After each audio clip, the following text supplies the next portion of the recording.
Gente, boa noite. Estamos aqui em mais essa live e hoje comemorando a Semana do Advogado, comemorando o Dia do Advogado, que foi na terça-feira.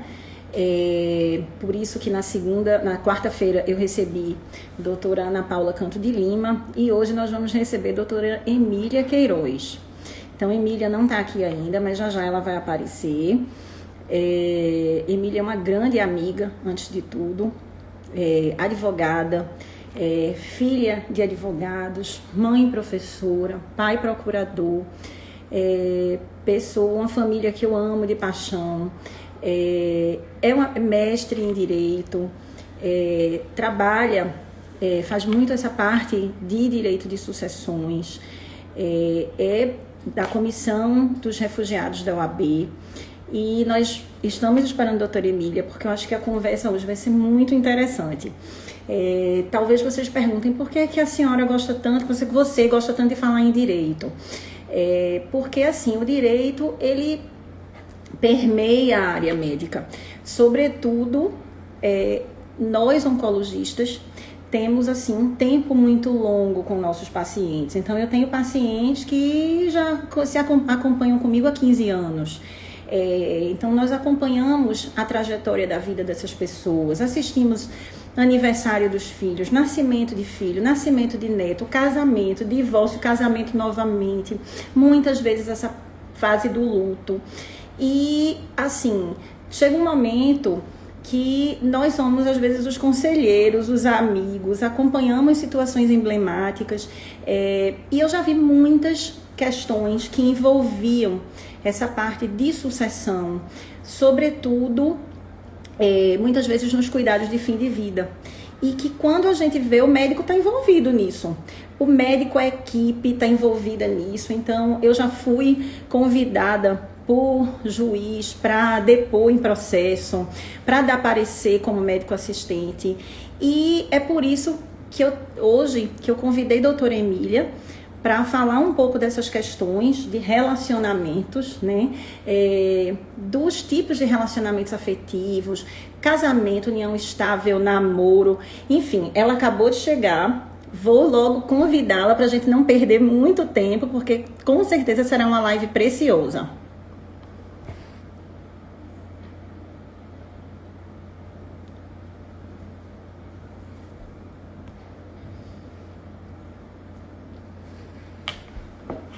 Então, nós, assim, estamos acostumados a lidar com situações bem práticas e é por lidar com isso que eu achei que esse assunto é um assunto interessante. E não só interessante para a gente como médico, mas para toda a sociedade. Doutora Emília, seja bem-vinda. Boa noite, doutora Cristiana. Que alegria estar aqui falando para você, para o seu público, seus seguidores também. Quero desde já agradecer e dizer que é uma honra estar participando desse seu projeto, que eu acompanho como espectadora, interajo em assuntos multidisciplinares de utilidade pública. Então, eu queria agradecer. É uma honra para mim estar participando aqui. Ô, Emília, obrigada. Eu já tinha lhe apresentado, mas tem muita gente entrando agora. Então, doutora Emília é advogada, é mestre em Direito, é professora de cursos daqui de São Paulo, coordenadora da pós-graduação da ESA, é minha amiga. Eu acho que esse é o melhor, a melhor colocação desse currículo. Então, conheço, assim, a família, já disse, filha de pais advogados, mãe professora, pai procurador. Então, ela já gosta do direito de berço, né? Já nasceu envolvida nesse mundo jurídico.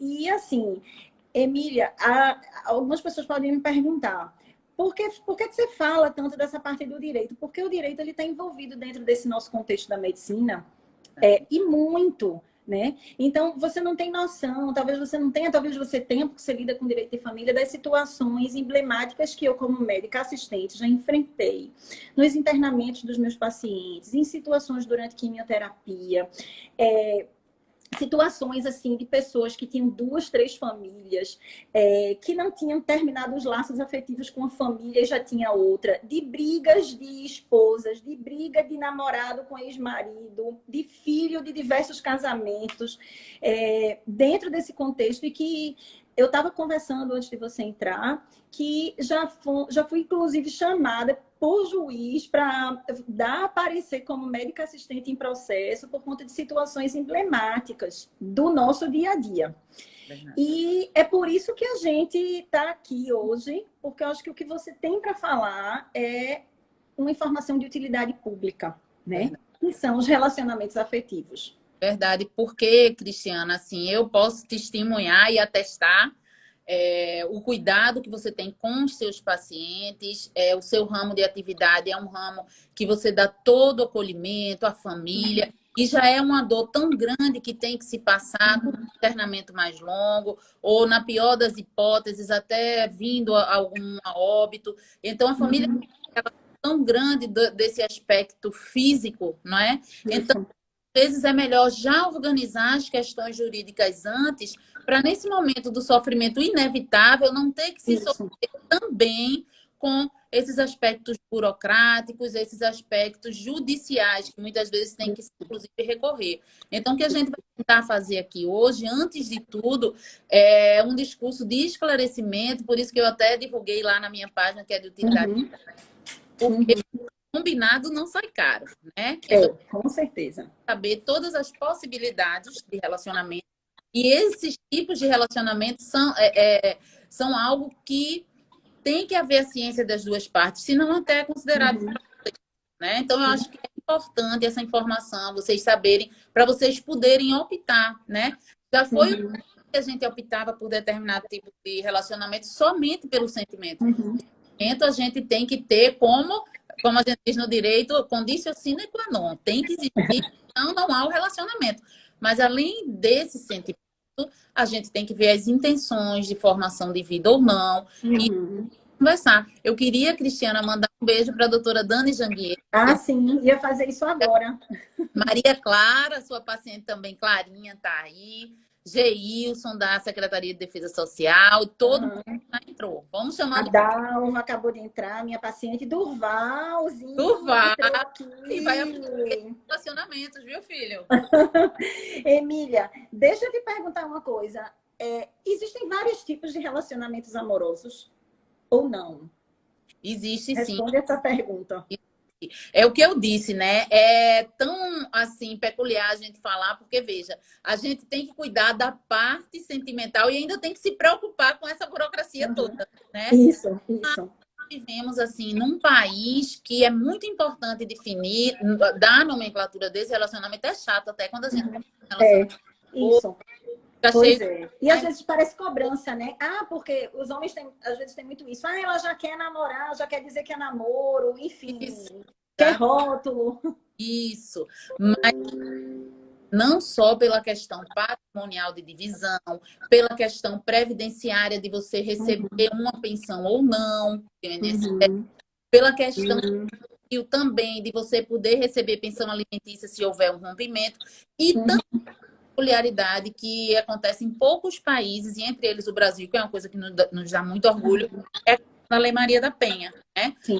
É considerado um crime, pode ser um crime comum, tratado na justiça comum, e for detectado que ali existe um laço íntimo de afeto, aí da Penha. Por isso que é importante a gente dar a nomenclatura sim. Entendi.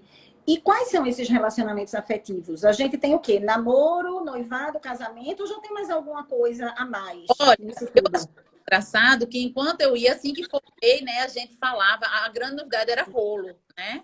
Que até não, fulano tá tendo um rolo, que seria... Você tá muito moderna, viu, doutora Emília? Rolo. Ficar também é da sua época, doutora Emília. Ficar também entra nesses rótulos aí, nesse contexto. Tem uma mais moderna ainda, mais pós-moderna ainda. Tem gente aqui dizendo que eu fico no fubá. Serve também rótulo, também se aplica ao jurídico. Pois é, tem coisa antes ainda que eu vi num parecer de um membro do Ministério Público dizendo Como foi que ele disse exatamente? Ah, porque na era dos ficantes era fácil determinar que existia vínculo íntimo de afeto. Porque o que é ficante? Ó, eu dando aula, falando juridicamente. Dani Janguier tá falando em crush. Ela já lhe superou na modernidade. Você tá arrasada. Pois é, então, antes desse crush, a gente ainda tem, Dani, o curtir, né? Porque esse parecer do promotor estava falando exatamente isso. Porque você ter um rolo com alguém significava você tem relações afetivas, sexuais ou não, independente. E dessas relações você não quer assumir um namoro. Então, não teria consequências jurídicas patrimoniais, por exemplo, diárias, mas teria sim consequências em relação à proteção da Lei Maria da Penha, porque tem um vínculo de afeto ali, é caso a caso que vai se ver. E o promotor fez esse parecer dizendo que é complicado para ele determinar isso na era dos que curtem, né? Agora, do crush, antes do rolo, a gente tem apenas, não, a gente tá só se curtindo. Se curtindo, relações fugazes, tem geralmente a relação sexual, mas sem qualquer tipo de compromisso de dever de cuidado, de uma habitualidade, pode ser caso fugaz de acontecer apenas uma vez. Então, ainda existe esse tipo de relacionamento. Sim. E, Cristiana, como eu estava conversando com você, na época a gente tem Zygmunt Bauman que fala ele fala da modernidade líquida, a vida líquida. Beijo, nosso Tribunal de Justiça, Flávio Fontes, tá?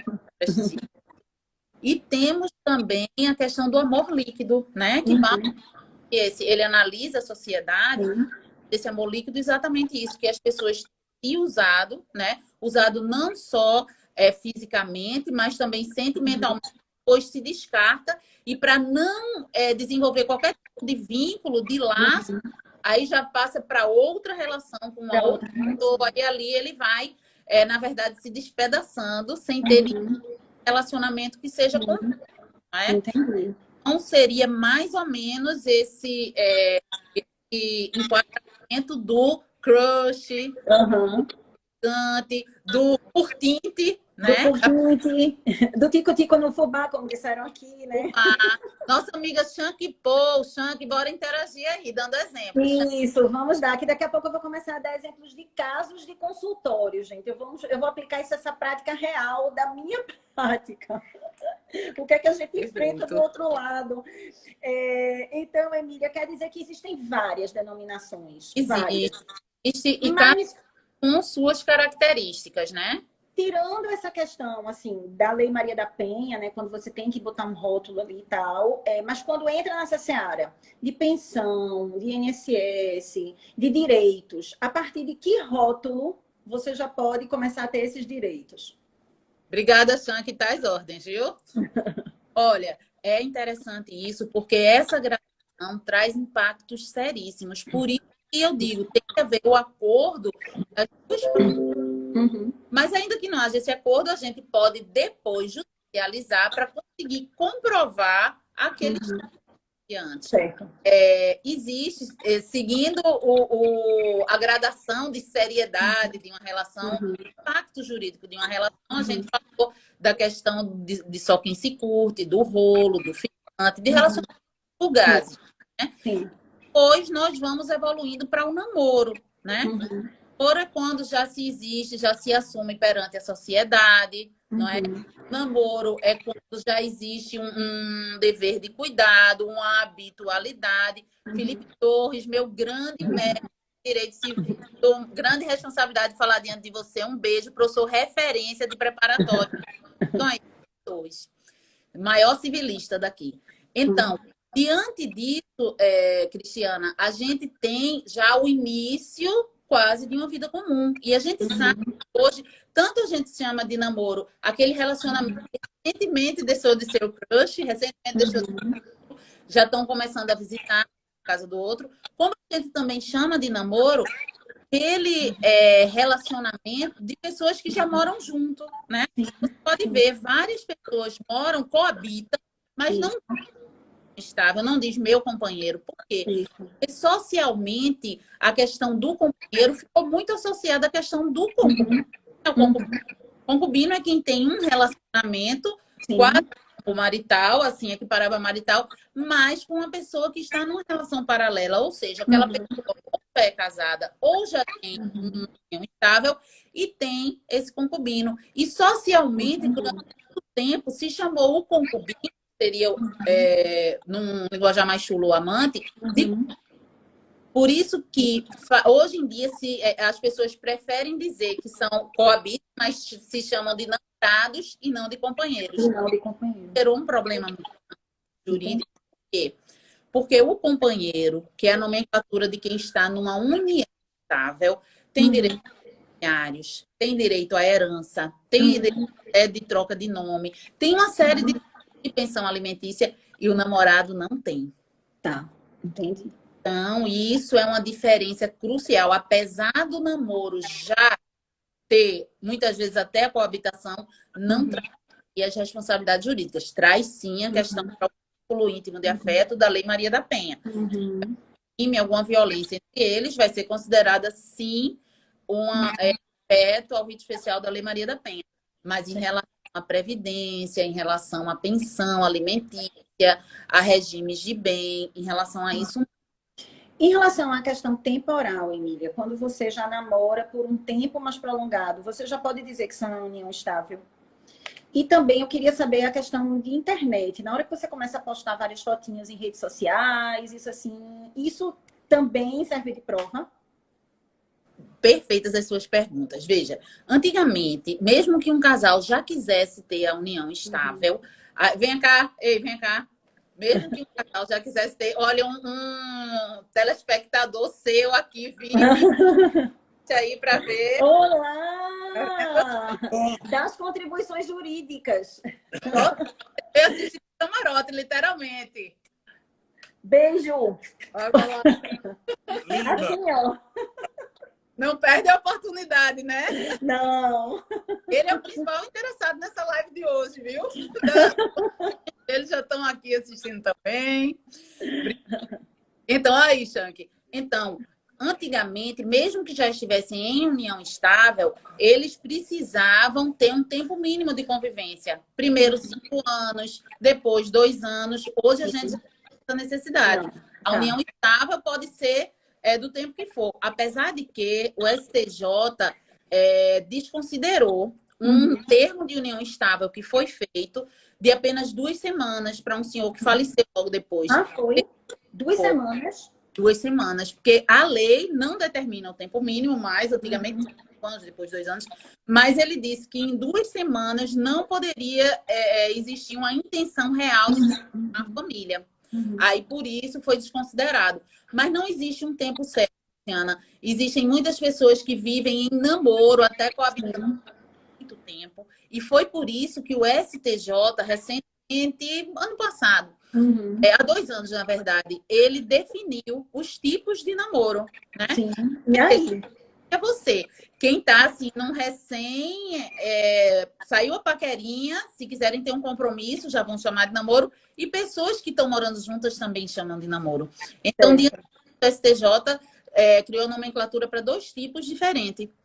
Um tipo que é o namoro simples, que seriam essas pessoas que querem só o companheirismo e tal. Outro tipo que é o namoro qualificado, que são pessoas que já coabitam, que têm interesse em formação de família, né? Mas ainda assim não tem o status de uma união estável, que traz todos esses outros direitos. E foi ótimo você perguntar essa questão de registros em redes sociais, né? Porque hoje posta-se tudo, né? Primeira semana de namoro já tá lá o selfie, história. Isso. Né? Maior orgulho, mozão.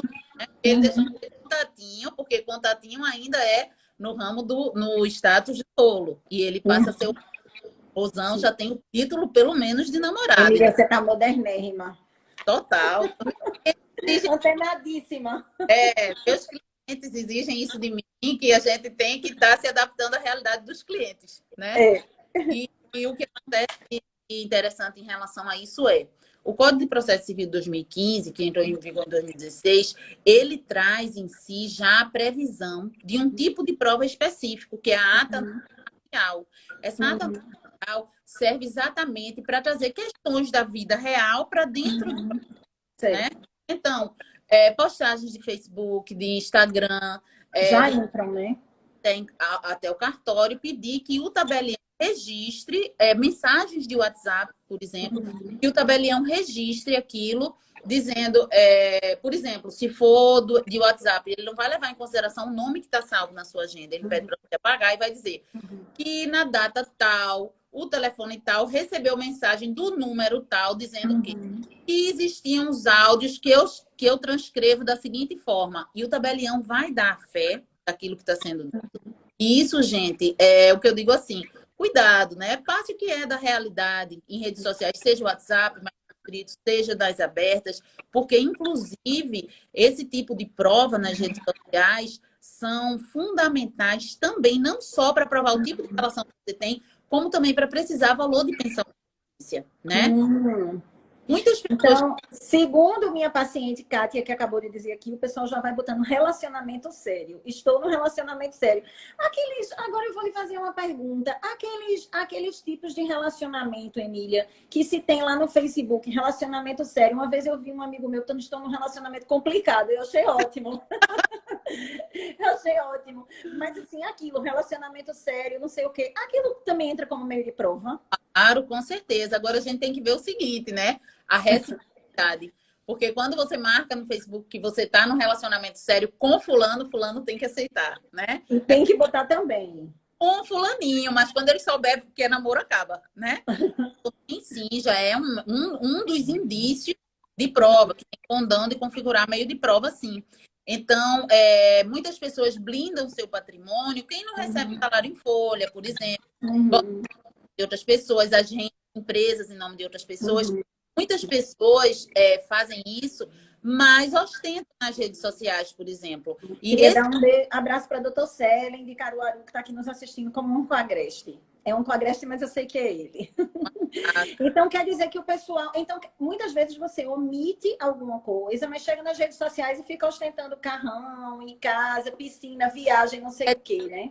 Eu tive um caso, né, de um cliente que ele era empresário, a empresa estava em processo de falência, ele realmente estava quebrado, mas não dava o braço a torcer, e foi passar um dia na casa de um amigo que tinha jet ski, tinha lanche, e ele fez aquela super ostentação, né, e não deu outro.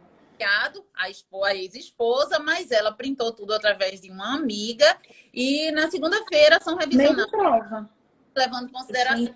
Minha gente, vocês não brinquem com rede social, não. Que o caso é sério. A gente já conversou com a Ana Paula aqui. O caso é sério. Olha, Dani Jangueira está dizendo que conhece uma que acabou o casamento porque botou que estava casada e o marido não sabia mexer e ficava pendente e não colocou status. Mas teve uma pesquisa controlada nos Estados Unidos em determinado momento. Se eu não me engano, foi feita essa pesquisa, se eu não me engano, mais de 60% dos processos de divórcio tinha o termo Facebook nos autos, né? Sério? Sério. E a gente tem que... Deus, gente, não brinquem, não. O negócio é sério. Rede social, o negócio é sério. Já que estamos falando de relacionamento, a gente tem que levar em consideração também que no Brasil, de 2005 para cá, o adultério não é mais crime. Aí todo mundo, tá liberado o adultério. Eu disse, veja, puxa, que deixou de ser crime, saiu do Código Penal, mas a fidelidade continua sendo um dos deveres do casamento. Então, quem descumpre o casamento é um contrato, quem descumpre um dos itens do contrato está cometendo um ilícito civil. E quem comete ilícito civil é obrigado a reparar a outra parte. Então, é questão financeira, assim. Você está descumprindo uma cláusula contratual e tem o dever de indenizar. E esse descumprimento, essa infidelidade também se considera, viu? Geralmente os meninos que gostam da Facebook, o Messenger, né? Os meninos que gostam dessas puladinhas de cerca no online, pode sim ser considerado uma quebra do dever de fidelidade do casamento e caber Isso ainda existe hoje, isso ainda é cabível, quebra de fidelidade, Emília? Sim, continua sendo civilmente, não é mais crime, tá? Não vai gerar, era crime de menor potencial, mas era crime de contravenção. Tirava a primariedade, jogava o nome do réu no rol dos culpados e impedia ele de concurso público, por exemplo. Não é mais crime, mas um dos deveres do casamento ainda é a fidelidade. Civilmente. Kátia Suzana perguntando aqui se entra como danos morais. A Sim, infidelidade. claro. Porque, veja, tem um aspecto material, que é a quebra do dever de fidelidade, que basta estar entre eles e entre a pessoa. E se essa infidelidade for replicada, aí pode sim. A questão do dano moral é pessoal, né? Para você quantificar o dano moral, depende de quem está sofrendo, de quem está cometendo e de todas as circunstâncias. Tipo, buscou em redes sociais com outra pessoa. Aí isso sim fere sua imagem, que sua imagem, enquanto membro daquele contrato de casamento, está sendo ferida. Sim, sim, muito interessante. Isso. Me diz uma coisa, e ainda se casa nesse país? Pois é, ainda acredito, ainda tem que casar. Depois de tudo isso, ainda tem quem em casa e quem queira casar. Sean, que estava aqui dizendo que vai botar no Face que tem um relacionamento sério com Bill Gates. Ah, não é melhor. Somente isso, então... Dá para a gente acionar melhor, porque aqui no Brasil aí a competência é nacional, que ele tem domicílio aqui também. Então, assim, ainda se casa, ainda existe interesse por se casar. Sim, e é uma coisa muito interessante, porque de todas essas modalidades que a gente falou, do rolo, do namoro, do crush, da união estável e do casamento, o ato que exige maior solenidade, maior burocracia para a realização é justamente o casamento. Por quê? O casamento só pode acontecer através de uma celebração. Existe uma exceção que a gente vai ver já já, mas o professor Davi Dantas, uma honra você aqui, seja um grande professor. Então, para que haja o casamento, existe uma série de formalidades que devem ser cumpridas, a assinatura de um contrato, enquanto união estável. Pode acontecer, sim, através da assinatura de um contrato também, porque você pode já estar desenvolvendo essa união estável e depois pedir um efeito retroativo do reconhecimento. Então, o que vale é o estado de fato, a informalidade que existe, tá? Em relação ao casamento, não. O casamento você tem que... existe toda uma formalidade, você leva a documentação, é um ato que é público para evitar que ainda é crime aqui a questão da bigamia. Então, se anuncia publicamente que vai acontecer aquele casamento, para quem souber, aquilo que aparece muito na TV. Quem souber de algum motivo, fale agora ou cale-se para sempre. Na realidade, é a do que se pede para ter o máximo de publicidade possível para se evitar a bigamia, né? Então, diante disso, o casamento não acontece naturalmente. O casamento tem que ser provocado, tá? Ixi, aí muitas pessoas perguntam, e em relação ao contrato da união estável? E essa grande novidade agora, o contrato de namoro, né? São coisas bem diferentes. Queria dar um beijo para Marília, que é assessora de imprensa da UPE, que está aqui nos assistindo. Mas antes desse contrato, me diz uma coisa, só o fato da cerimônia de casamento. Casou, a cerimônia, a festa, bolo, champanhe, mas não, assim, não teve nada contratual, só a festa. Isso tem algum impacto jurídico? Olha, eu vou dizer agora aqui, meninas, cuidado. Celebrar podemos, me diga logo aí. Meninos, cuidado, porque às vezes os meninos vão, pedem casamento, e vai, e compra vestido de noivo, faz buffet, dia da noiva no salão, aquele cúmulo, né? Muitas pessoas fazem isso, né? Mas só vale o casamento, se você assinar, e não é assinar qualquer coisinha, não, é assinar um contrato, você antes... Só a festa... Por isso que eu estou dizendo que essa nossa fala é de utilidade pública, né? Sim. Ter dado entrada na sua documentação, tem que ter tido uma data marcada, tem que ter ao menos um juiz de paz que celebre. Só tem um casamento que a gente tem pra frente que dispensa isso, tá? Entendi.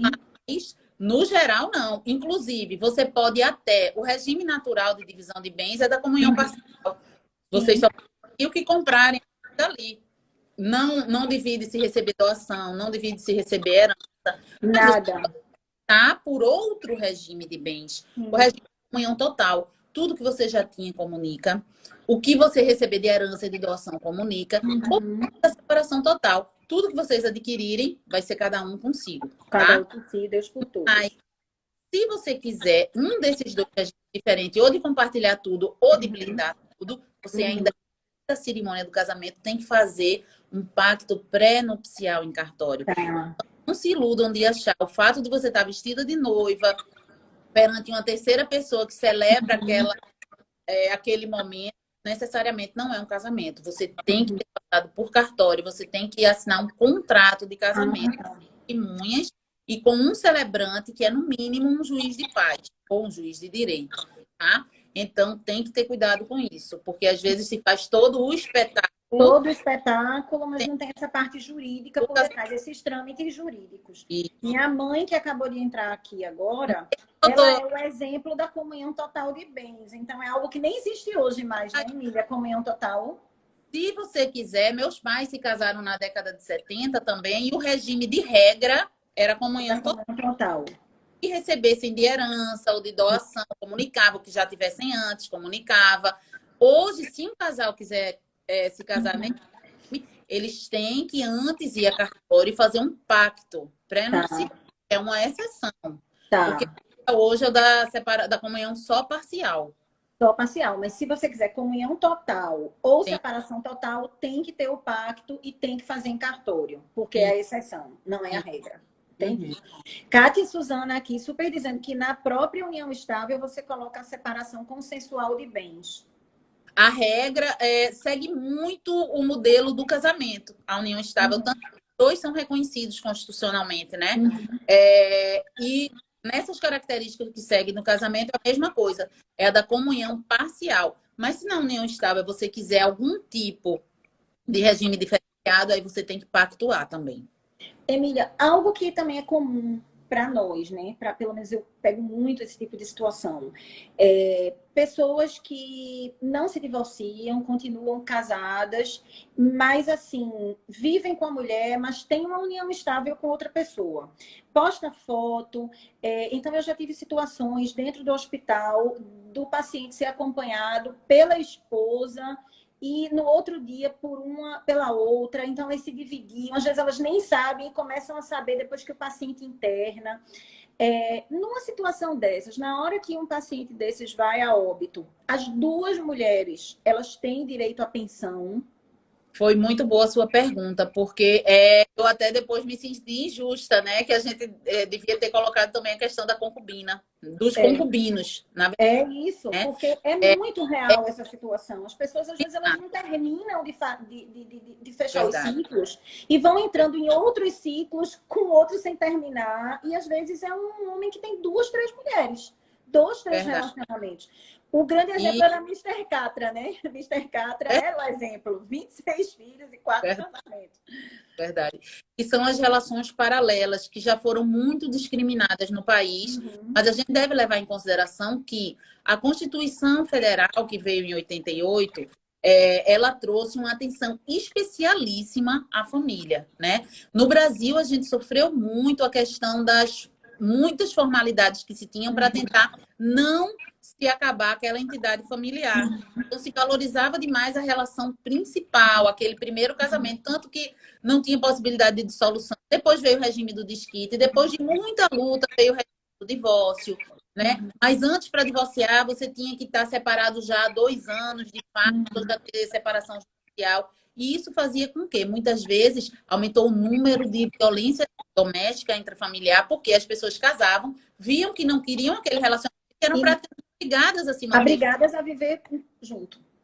Depois que o Brasil que foi o primeiro país a ser condenado como negligente no combatimento à violência doméstica na Corte Interamericana de Direitos Humanos, e foi cobrado ao Brasil, ele foi condenado a pagar, no caso Maria da $1.000, e sofreu toda a internacional no sentido de fazer com que não houvesse mais violência doméstica. Foi a primeira coisa que o Brasil fez. Botou uma emenda constitucional que fazia com que as pessoas pudessem se divorciar direto, já. E basta uma das partes querer se divorciar, já se divorcia. Então, diante disso, a Constituição vem acompanhando de perto e, naturalmente, a política jurídica vem reconhecendo os direitos da concubina, tá? Sim, entendi.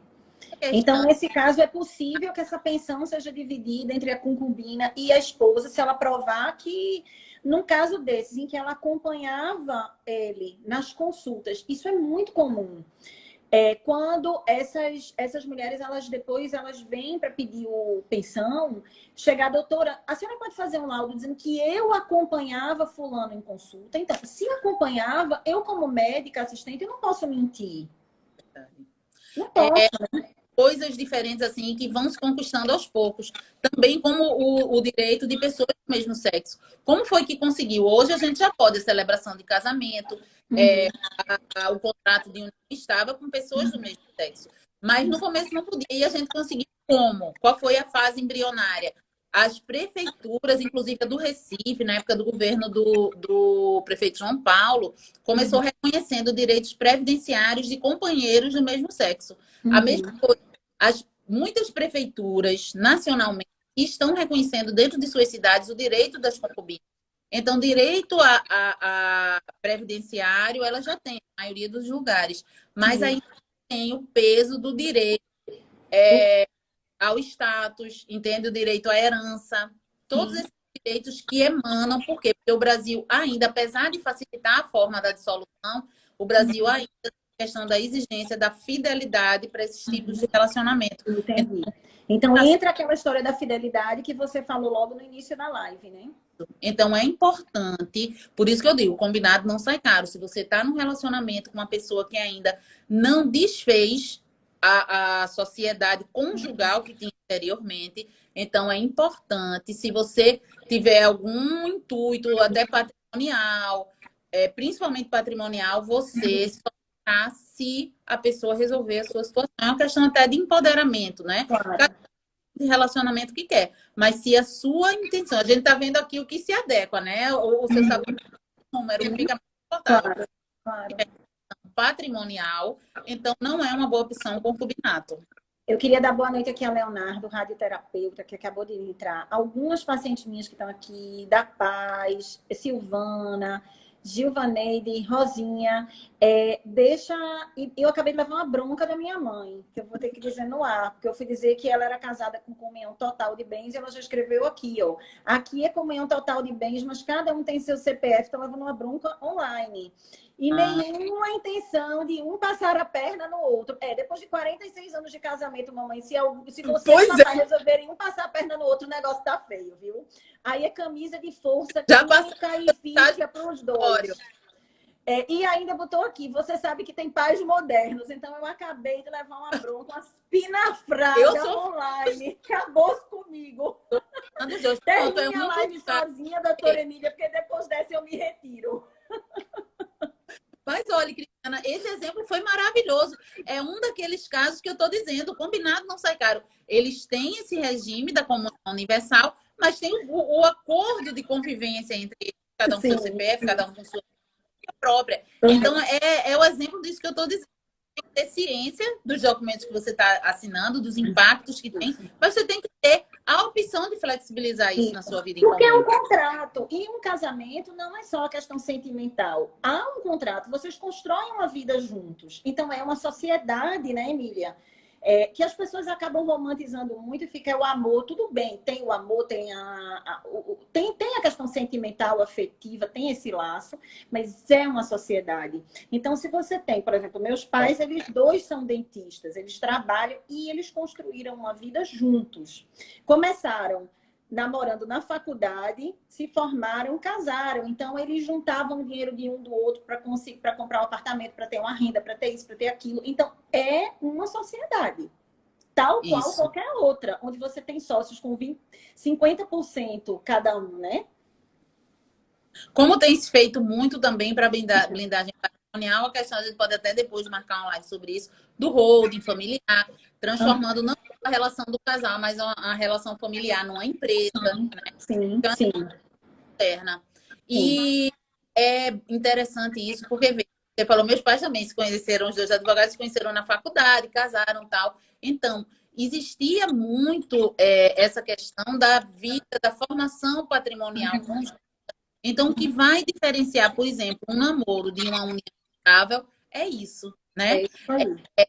Existe, qual é o ponto diferencial? Existe uma intenção de comunhão de patrimônios, ou cada um está pagando o seu. Existe uma intenção de formação familiar, né? Então, os pontos cruciais. Existem alguns pontos até, já que não se precisa necessariamente de um contrato para iniciar a união estável, é algo que pode começar informal e depois ser reconhecida retroativamente.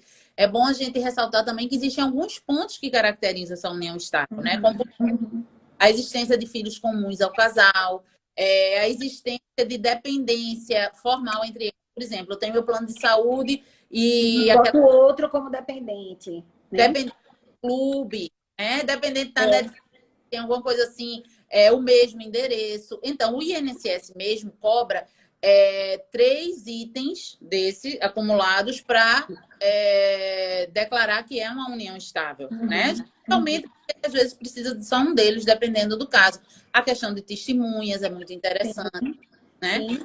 Compra, você compra alguma coisa para mobiliar a casa do outro, Dividir vamos lá, mas divide conta, compra geladeira, fogão, o outro guarda as notas. Você mora no apartamento que é de propriedade de um, mas você que paga o condomínio, né? O seu residencial já está em alguns lugares, como sendo lá.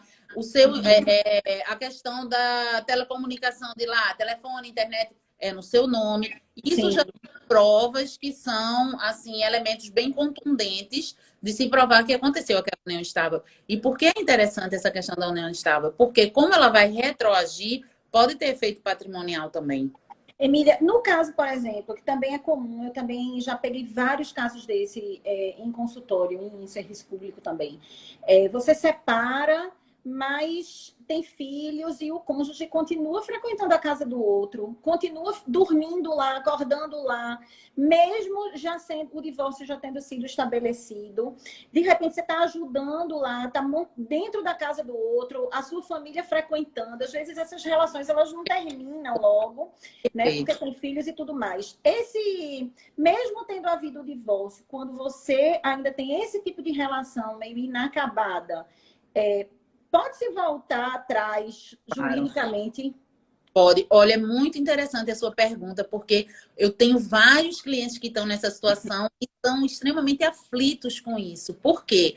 Muitas vezes o direito, assim, o direito deve ser considerado a última ratio, né? E nós, advogados de família, somos discriminados, dizem, só vai procurar quando tiver problema. E não é assim, existe a advocacia preventiva, é isso que eu estou tentando fazer para ir que se chegue o conflito. Eu acho que aqui a gente está falando muito nessa questão da prevenção para as pessoas evitarem esse tipo de transtorno, né? Aí o que é que acontece? Muitas vezes o tempo do processo não é o tempo do sentimento. E o clássico de processo, Francesco Carnelucci, tivemos, na verdade, que ele diz que o processo é um castigo. E às vezes é. Porque, veja, nem sempre a decisão processual que você toma de definir patrimônio, por exemplo, é a decisão sentimental, né? Você, às vezes, na hora da raiva, eu quero o divórcio agora, e basta uma das partes querer o divórcio decretado. Não precisa mais nem de ampla produção probatória. Às vezes, é engraçado que época de carnaval eu recebo muito telefonema, né? Várias clientes, doutor, é agora. Eu quero meu divórcio agora, porque eu vi a foto dele no bloco de carnaval e ele disse que estava com o pai no hospital. Eu já recebi um telefone. Primeiro filtro ético do cliente é o advogado, você tem que ter aquela postura mediadora. Então, mas o que acontece? Muitas vezes, tem uma situação até pior, Cristiano. Muitas vezes eles não se divorciam, o que é o contrário. Eles não se divorciaram ainda, mas, por exemplo, convivem no mesmo ambiente, mas, por exemplo, que é um dos pressupostos do casamento, relações sexuais. Sim. Então, se acham separados, inclusive já se acham com liberdade de ter outras relações na rua. Isso. E o que acontece? Mas continuam coabitando.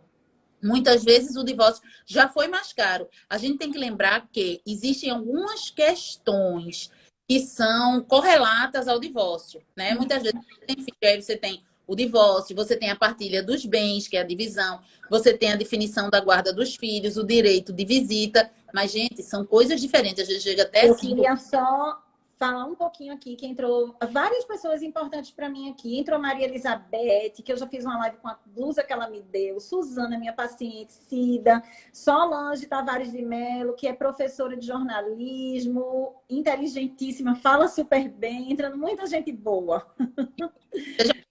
todos, né? Então, Cristiana, o interessante é que a gente pode entrar com ações separadas. Se você já não quer ter aqueles compromissos do contrato de casamento, da fidelidade, do dever de assistência, né? Então, você pode fazer um divórcio, deixa para depois. Ou até entra junto e o juiz já vai logo, é o julgamento parcial do mérito. Tem até vídeo meu essa semana no meu. O juiz já decide o divórcio. É importante decidir essa situação, porque senão você está em concubinato e você ainda não vai ter suspendido a sua relação patrimonial e as dívidas que estão sendo geradas ali vão ter que ser divididas também, porque quando... Então, eu tive uma amiga que, inclusive, é advogada, que ela namorava com um advogado e que, assim, eles namoravam, mas a ex-mulher dele, que já tinha se separado, frequentava a casa dele quase todos os dias, fazia a feira dele, organizava porque ele não tinha tempo, vivia viajando. E ela é que resolvia essas coisas. Então, veja que confusão isso. Outro caso é um perigo, Cristiana, porque esse caso que os dois estão convivendo junto e não se divorciaram ainda, fica gerando tudo isso que eu falei, tá? E muitas vezes não fazem por falta de dinheiro, de ter que morar em outro lugar, mas é preciso para pelo menos uma separação de corpos, tá? Isso. Então, é um caso. O outro caso, que já se divorciaram, mas muito complicado. Assim, pode sim o casamento se seguir em uma união estável, tá? Lembre, e eu conheço vários casais que acabaram o casamento, mas ficaram, parece que menos formalidades, se deram melhor. Isso. Sabe? Vocês só têm que saber o seguinte, combinado não sai caro, mais uma vez eu estou dizendo. Essa amizade pós-casamento, muitas vezes ainda continuam apegados, continuam juntos e tal. Tem impacto jurídico, sim, porque vocês podem até ter divorciado e quebrado o vínculo conjugal do casamento e automaticamente terem entrado num vínculo de união estável que não precisa ser registrado no começo. Lembrem disso. Minha gente, é muita coisa inacabada, porque o sentimento não acabou e entrou um sentimento de raiva no meio. Você separa, mas não consegue se desvincular da outra pessoa. Isso é muito mais comum do que a gente pensa, né, Miriam? Complica muito quando tem filhos, porque muitas vezes viram perfeito de uma alienação parental. Exatamente. Dois progenitores não aceitam aquele fim, aquela quebra de relacionamento e começa a usar as crianças como trunfo para manipular aquele genitor, aquele progenitor que decidiu sair da relação. Olha, eu já tive pacientes, para você ter ideia. É engraçado, assim, a gente entra num universo da vida paralela. Eu tive pacientes já que eles já tinham se divorciado, tinham filhos, eles já tinham uma nova namorada, ela tinha um namorado e eles resolviam viajar juntos com as crianças. Corre esse risco. Olha que situação. Veja que tem assim um mapa de circunstâncias. Mapa de circunstâncias. Porque se ele já tinha, por exemplo, um casamento com uma outra pessoa, aquela ex-esposa pode assumir o status de concubina, não é? Vê como isso é complicado. Vê como, assim, tem que se pensar de vários prismas, né? É muito complexa a coisa, né? Defensoria Pública de Pernambuco entrando agora, uma honra, que dão aulas, né, nessas questões de família. Eu quero registrar o papel da Defensoria Pública de Pernambuco nas mediações familiares que têm sido feitas, evitando judicializar algumas questões que são bem melhor moldadas com esse tipo de solução. Parabéns. E na Defensoria, falar de doutora Cristina Sakaki, que nos ajuda muito na parte da saúde, Manuel Jerônimo, que ajudou muito o CEAM em várias situações, da minha prima, que é defensora pública, Patrícia.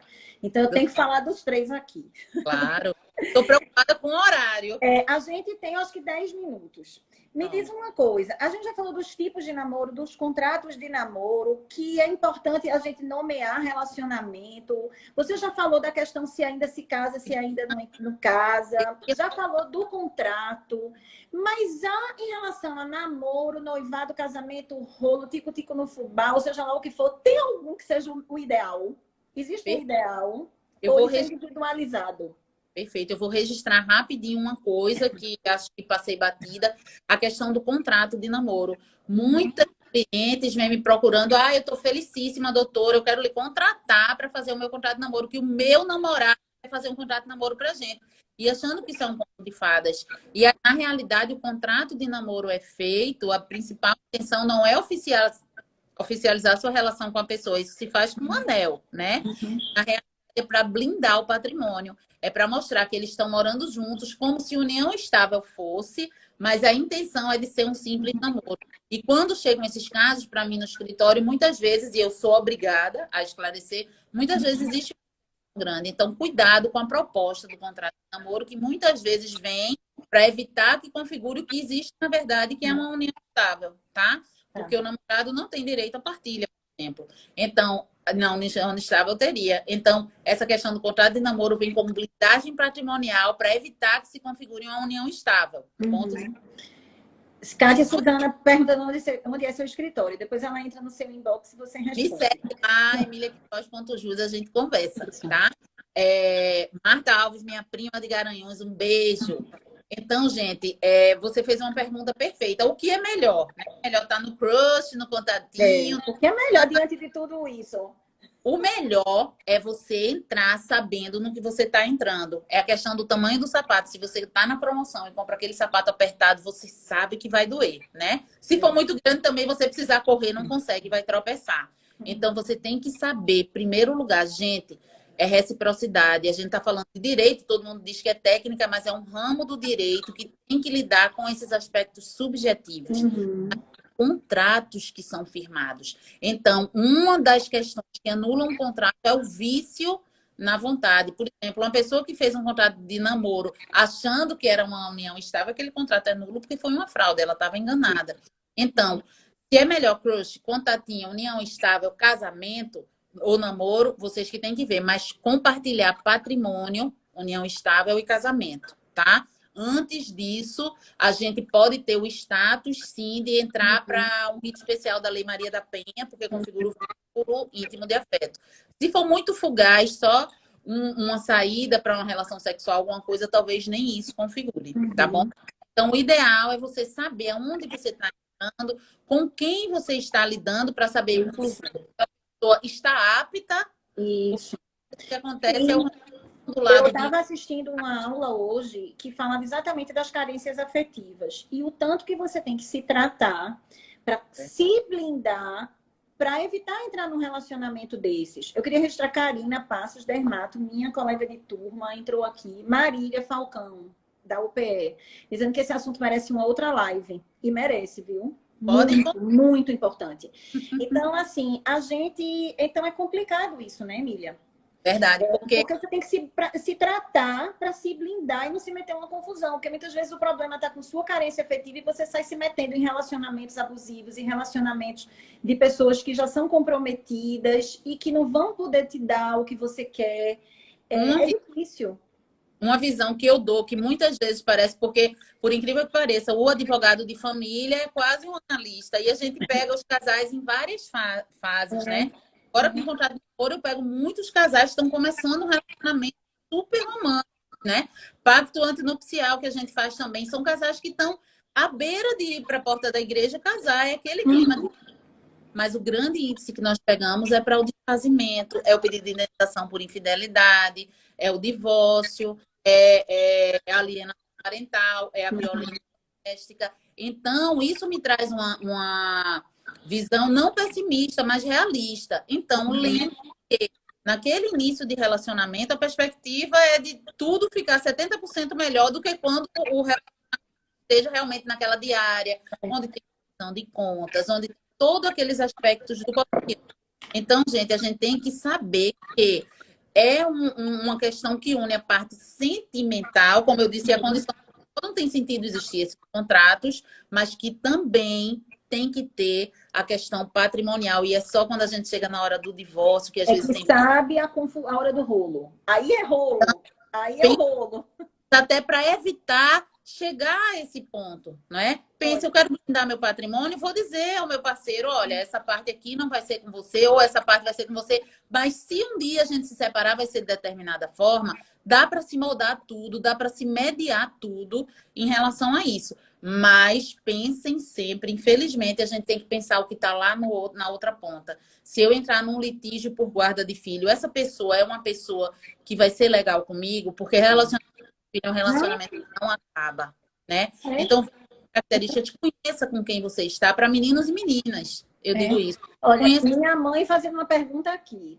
Ou Emília, assim, ou Emília, e se cada um tiver sua casa e só se encontrarem para namorar nos finais de semana ou sei lá quando? Isso pode gerar algum vínculo? Acho essa relação perfeita, porque ela é uma mulher moderna e ela já disse aqui que era, viu?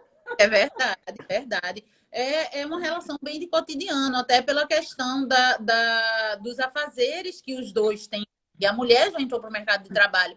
Se for só assim, provavelmente não, doutora Norma, porque eles não estão com o intuito, não estão comprando coisas juntas, né? Eles não estão planejando filhos. Aí tem que ter aqueles pontinhos que eu falei. Se estão sendo dependentes um do outro, oficialmente, se estão dividindo o mesmo interesse, mas tendo visita só para fins de semana, aí configura um namoro simples, inclusive. Não seria recreativo, né? Meio que recreativo, né? verdade. Aí mostra que não existe o intuito de família e compartilhamento de patrimônio. Aí provavelmente não vai ter impacto, né? Vai ser considerado só um namoro simples. Muito bom. Alguém tem alguma... Gente, se eu pudesse, eu passava mais uma hora conversando com você, Emília, porque tem causos aqui. Uhum. Casos e casos. Marília só elogia, diz perfeita a relação, adorei sua mãe, doutora Cris. Marília, essa é a minha mãe, viu? Essa é a minha mãe. Eu quero uma live com a doutora Norma para aconselhar de casais, viu? Ela vai lhe enquadrar bonitinho, que nem ela fez comigo aqui, que quase que eu me retirava e deixava você terminando a live sozinha. Mas estão perguntando aqui, mas quando ele sustenta ela, Emília, nesse caso? Aí vem a questão da relação de dependência econômica, né? Isso vai contar muito na hora da separação ou não. Casais que coabitam também podem determinar a questão da determinação de alimentos, de pensão alimentícia, né? Que é quando o binômio necessidade e possibilidade. Quanto quem precisa vai receber e quanto quem vai pagar pode pagar. Ao contrário também. A mulher, ela pode pagar pensão alimentícia para sim. Existem, inclusive, alguns casais, clientes meus, que combinaram entre si essa estrutura do marido ficar em casa cuidando das questões dos filhos, tal, e a mulher ir para o mercado de trabalho. Isso, eu tenho alguns amigos que também já fizeram essa combinação. Na Europa, existem alguns países que o casal pode optar, se eu não me engano, a Alemanha assim, qual dos dois vai ter a licença maternidade, né? Porque muitas mulheres têm o parto e já voltam para o mercado de trabalho e o marido que assume aquela função da criação, ainda é vinculado à mulher. Talvez países mais evoluídos, né, Emília? Talvez lá pela Escandinávia, alguns países mais evoluídos em que não tem. Mas aqui, realmente, combinar quem vai trabalhar, enfim. Verdade. Aqui num país como o nosso, olha, nós temos 1 minuto e 58 de restinho. Com gostinho de quero mais, porque a live foi muito massa. E assim, a gente tem muitos casos. E são casos que às vezes a gente acha que é brincadeira, mas não é vida real. Então, como hoje é uma sexta-feira, eu queria fazer um brinde a você. Eu já deixei essa tacinha de vinho aqui. Um brinde a você. Eu separei um vinho em sua homenagem, que se chama esse aqui, gente, Gabarito. Meu Deus! Você é uma mulher de gabarito. É um vinho português, doutora Emília tem descendência portuguesa. Então, esse vinho foi em sua homenagem. Vamos fazer um brinde com a sua aguinha. Vamos lá. E assim, eu queria te agradecer muito, Emília, porque foi muito bom. A gente tirou muitas dúvidas. Eu tenho certeza que muitas pessoas vão assistir depois, porque o pessoal assiste muito depois. Depois a gente tá batendo 500 visualizações de live, porque o pessoal assiste no fim de semana. Jaboatão, um beijo, empoderadora de muitas mulheres e também trabalha na família Lubânia. Lubânia, tá aqui também. Muito bom. Então, assim... Live de temas mais específicos, o que eu estou à disposição de vocês. Então, vamos fazer sim. Eu já vi que o pessoal está querendo muito uma repetição dessa live. O pessoal está gostando e vamos repetir a dose, viu? Pode Mensagem contar. final em 20 segundos. Amo todos vocês. Cuidado onde estão entrando e combinado não sai caro, viu? Beijo. Beijo. Tchau, tchau.